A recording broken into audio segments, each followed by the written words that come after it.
ओम अलग सभी को जय सनातन, सनातन धर्म की जय।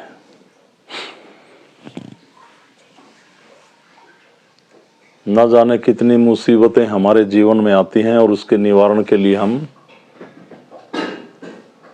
जो भी कोई बता दे वो रास्ते ढूंढते हैं। अब हमारे ग्रंथों में, अगर वैसे ग्रंथों के आधार पे तो मैंने पहले बोल रखा ना, हमारी ये सिद्धि नहीं है, पर फिर भी कहीं महापुरुषों ने, परमात्मा ने जो हमें ज्ञान दिया उसमें कहीं ना कहीं कुछ सच्चाई हमें जरूर मिलेगी। हमारा सबसे बड़ा ग्रंथ भागवत है, गीता है, उसमें हमें कर्मों पे ही जोर दिया गया है। आप जैसे कर्म करेंगे वैसे आपको फल मिलेंगे। कर्मों के आधार पर हमारा जीवन चलेगा। तो कोई भी प्रॉब्लम्स आती हैं तो लोग तरह तरह के अनुष्ठान करवाने लग जाते हैं। मैं पहले भी बहुत समझा चुका हूं, मैं बार बार इसलिए समझा रहा हूं इन बातों को अलग अलग तरीके से, क्योंकि हमारा मेन मुद्दा यही है, अपने कर्मों पे विश्वास रखें, अच्छे कर्म करें और परमात्मा के ध्यान में रहें, उसको माने और फिर जाने और उसकी गहराई तक पहुंचे कि परमात्मा है क्या और वो क्या हमारे जीवन को सुखमय बना सकता है। एक तो वहम बहुत है लोगों में। हमारे पास आने वाले काफी लोग, मेरे नजदीक रहने वाले भी काफी ऐसे लोग हैं जो शक्तिपात हो गए हैं, काफी दिन में आते हैं, बहुत दिनों में मुलाकात होती है उनसे किसी खास यज्ञ हवन पे। मैं सभी को बहुत ज्यादा समझाने की कोशिश कर रहा हूं, पर लोग वहम से बाहर नहीं आ रहे। जैसे शनिवार को, मंगलवार को, वीरवार को बाल नहीं कटवाएंगे, सिर नहीं धोएंगे, श्राद्धों में कोई नया सामान नहीं खरीदेंगे, अब तारा डूब गया, अब इस लगन में ये आ गया, उसने ज्योतिष ने ये बता दिया। इस प्रकार की घटनाओं से, इस प्रकार की बातों से जब आप बाहर नहीं आओगे तो आपके साथ ये तो घटती रहेंगी, क्योंकि हमने इन्हें अपने दिमाग में जगह दे रखी है। जैसा हम सोचते हैं वैसा हमारे साथ कुछ ना कुछ 30% घटने के चांस हो जाते हैं। अपनी विल पावर को मजबूत रखते हुए, आत्म शक्ति को मजबूत रखते हुए, ऐसी गलत जो भावनाओं में हम बह रहे हैं, वहम का जो शिकार हो रहे हैं हम, किन्हीं लोगों ने बता दिया फला दिन ये होगा, उस दिन ये होगा, उस दिन ये होगा, आपने इस समय ये अगर ना किया तो आपके जीवन में परेशानी खड़ी हो सकती है। आप इस कारोबार को ना करें, इस चीज को ना छुएं, इस चीज को इस घर में ना लाएं, ऐसी ऐसी बातें।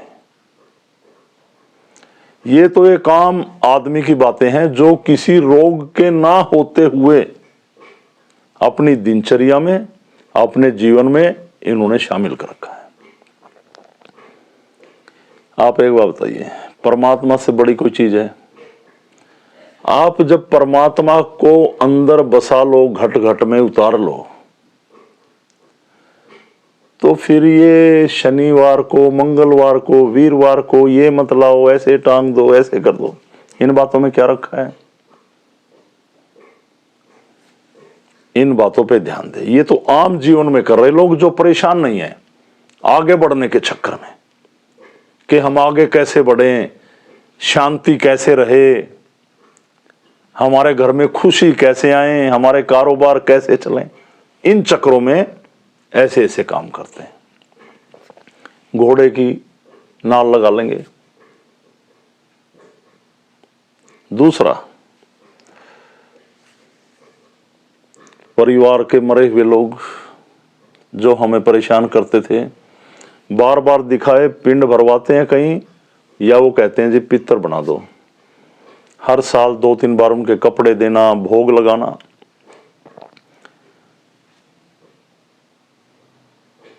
जीते जी चाहे कितना भी गंदा रहा हुआ, वो मरने के बाद अपनी पूजा करवा रहा, आपको परेशान करके, प्रताड़ित करके। जीते जी तो उसको मार पीट के कैसे करके ठीक भी कर लेते थे, पर मरने के बाद खाट खड़ी कर दी हमारी। और किन्हीं अनुष्ठानों से, किन्हीं क्रियाओं से जब कोई रास्ता ना मिला तो हम उसे एक देवता के रूप में पूजने लगे, कपड़े देने लगे, भोग लगाने लगे, क्योंकि कोई रास्ता ही नहीं मिला। किसी के शरीर में खेल रहा, ये बता रहा कि इस दिन तेरा ये काम हो जाएगा, क्योंकि वो ही कर रहा। फिर कहेगा परसों आपका ये नाश होगा, तो वो नाश होता है क्योंकि वो ही कर रहा। कुछ लोग जिनके शरीर में ये चीजें खेलती हैं, एक साइको पेशेंट की तरह हो जाते हैं, उनकी साइकोलॉजी खराब, डिस्टर्ब हो जाते हैं माइंड से। वो बेवजह भी ऐसा लगता है कि कुछ आ रहा है और मुझे बता रहा है, रात को मुझे ये बता गया, ये होगा। जब नुकसान ना होना हो तो वो खुद घटित कर देते हैं। किसी तांत्रिक ने कुछ करा दिया, वो कहता है ये पढ़ के ये मैं दे रहा हूं, उसके घर में फेंक देना, वो बीमारी अगले को चली गई और आपको भी है। आप जब दुख भोग रहे हैं, आपको पता है इतना दुख है, दूसरे को दे रहे हैं, चौराहे में रख रहे, वहां से बीमारी लग रही। पीछे मेरी वीडियो निकाल के देख ले, मैंने इस बारे में काफी जोर दिया।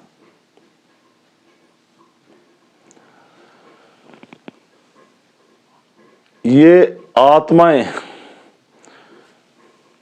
परमात्मा की वो रचना, परमात्मा की वो शक्ति,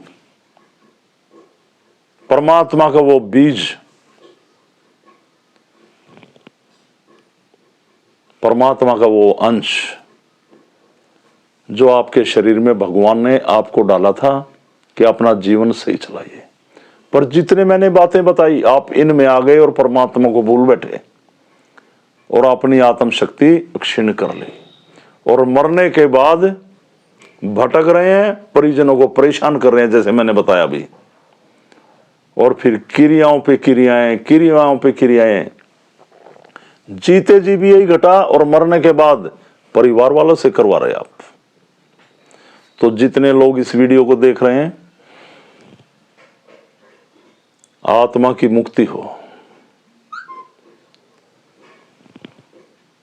ना भटके, उसको और जन्म मिले और शरीर मिले, ये परमात्मा जाने वो उसको क्या शरीर दे, किस योनि में डाले।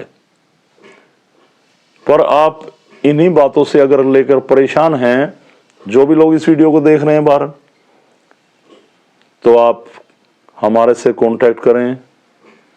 आना चाहें तो कभी इतवार को 12 बजे आ सकते हैं। हाँ, आत्माएं जब हमारे शरीर में बरसों बरस खेलती रहती हैं, हमारे ब्लड में विलय हो जाती हैं, थोड़ा समय लग जाता है। नहीं तो ऐसे जैसे पितर आए, खेल गए, चले गए। उनके मुक्ति के बिना किसी क्रिया और अनुष्ठान के, जब परमात्मा बैठा है तो क्या क्रिया, क्या अनुष्ठान, सीधा मुक्ति का रास्ता है। ये मैं बहुत बड़ी बात कह रहा हूं आपको, बहुत लोग परेशान हैं। हमारी बहन बेटियों में गलत शक्तियां खेलती हैं, ऐसे कुछ लोग, सभी नहीं, हर तरह के लोग हैं, उनका शोषण करते हैं। हमारी बहुत सारी ऐसी बहन बेटियां जो मां नहीं बन पाती, और मेडिकल में कोई बीमारी नहीं आती, मेडिकल रिपोर्ट में उनके अंदर ये गलत चीजें वास कर लेती हैं। जैसे किसी घर में कहते हैं, एक हमारी ऐसे बेटी मरी, पत्नी मरी, कोई भी मरी, जो प्रेगनेंसी के दौरान मरी, और घर में जब भी किसी को प्रेगनेंसी होती है, तीसरे चौथे महीने में दिखती है वो, और अबॉर्शन हो जाता है। ऐसी आत्माएं या ऐसी दुष्ट आत्माएं जो किसी तांत्रिकों के जाल में फंस गई और वो हमारे घर में छोड़ रहे हैं और हमारे बच्चों को परेशान कर रही, उनसे मुक्ति। बहुत सीधा रास्ता, परमात्मा की कृपा से ध्यान, बीमारी तो कटेगी, आपके घर में परमात्मा का भी वास हो, इस सीधे रास्ते पे है। और अलग परिवार में जुड़े हुए जितने भी लोग हैं, आप प्रचार करें, लोगों को समझाएं और आप अपना ज्ञान पैदा कर लोगों को संदेश दें। हर इंसान के अंदर परमात्मा बैठा है एक आत्मा के रूप में, पर आप कुछ करना ही नहीं चाहते। मेरी वीडियो देखी, मोबाइल फेंक दिया। वीडियो देखते हैं लोग, पूरी नहीं चलती। अभी जैसे वीडियो डलेगी 1 ही मिनट में ओम अलख जी, ओम अलख जी, ओम अलख जी। क्या सीखा आपने? क्या है ओम, क्या है अलख? क्या ज्ञान वर्जन हुआ आपका? बताओ, क्या मतलब आपने क्या सीखा? ध्यान दें इन बातों पे और प्रचार करें। और जो मैंने बताया, कोई भी लोग वहम का शिकार ना हो। परमात्मा के दिन सभी एक जैसे दिन हैं। उसकी कृपा है तो सब ठीक है, और उसकी कृपा जब होगी जब नेक कर्म परमात्मा की शरण में आएंगे, परमात्मा के द्वारा दी गई सिद्धि को अपनाएं। ये सीधा उसका मार्ग है, उल्टे सीधे कोई अनुष्ठान नहीं। पर लोगों पे वक्त ही नहीं। हम कहते हैं हर रोज ऐसे आधा घंटा उसके ध्यान में रहें, सुबह उठें, यज्ञ करें, हवन करें, बच्चों को अच्छी शिक्षा दें। लोग जन्मदिन मनाते हैं, 4-4 घंटे पार्टी में लगा दें, केक काटेंगे। हम जिस धर्म में पैदा हुए, जहां पैदा हुए, हम उसे अपनाएं। पर चलो केक काट लो, बच्चे नहीं मानते। पर ये कहते हैं वहां पे ईसाई आए, लोग ईसाई बन गए, लोग ईसाई धर्म अपना रहे, अरे लोग मुसलमान बन गए। ऐसी ऐसी बातें दिन भर चर्चा करते, अपना दिमाग खराब करते। फिर पीरों पे चद्दर उड़ाने के लिए हमारे लोगों की भीड़ लगी होती। ये क्या हो रहा है? हम केक काट रहे, मोमबत्तियां बुझा रहे, ये क्या हो रहा है? नीति उनकी अपना रहे और लोगों पे कटाक्ष कर रहे। इन बातों से बचें। हमें किसी धर्म से बैर नहीं, हम सनातन हैं, सनातन में सभी का समावेश है। तो सीधा गोरख की शरण में आए, ध्यान लगाएं, बहुत कृपा है उसकी। मैं कहता हूं जन्मदिन पे जैसे मैंने बताया 4-5 घंटे पार्टी में लगा देंगे, 1 आधे घंटे का समय नहीं कि सभी घर के लोग बैठकर उस परमात्मा के नाम का यज्ञ करें जिसने हमें इस जमीन पे उतारा, और शरीर छोड़ने के बाद उसी की शरण में जाना है। उसके लिए हमारे पास समय नहीं। तो बच्चों के जन्मदिन पे यज्ञ करें, हवन करें, परमात्मा को भोग लगाएं जिसने सब कुछ दिया है, और उसकी कृपा पाएं। तो ये तो मुझे संदेश देना था, जो हमारा मेन मुद्दा है जिस पे हम चले हुए हैं, और मेरी सभी बातों पे आप ध्यान दिया करें। दूसरा,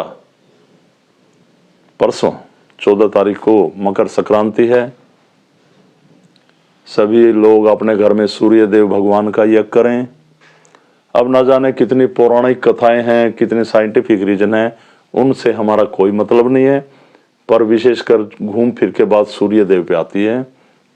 तो सूर्य भगवान की शक्ति जागृत करें, भोग लगाएं और उसकी कृपा पाएं। तो सभी लोग प्रातः शुक्रवार को सूर्य देव का यज्ञ करें। ये भी कहते हैं कि भीष्म ने इसी दिन अपने प्राण त्यागे थे, भीष्म पितामह ने।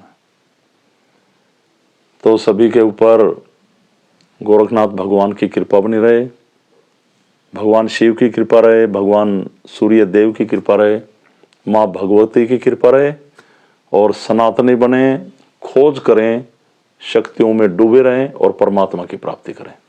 ओम अलख सभी को। ओम अलख।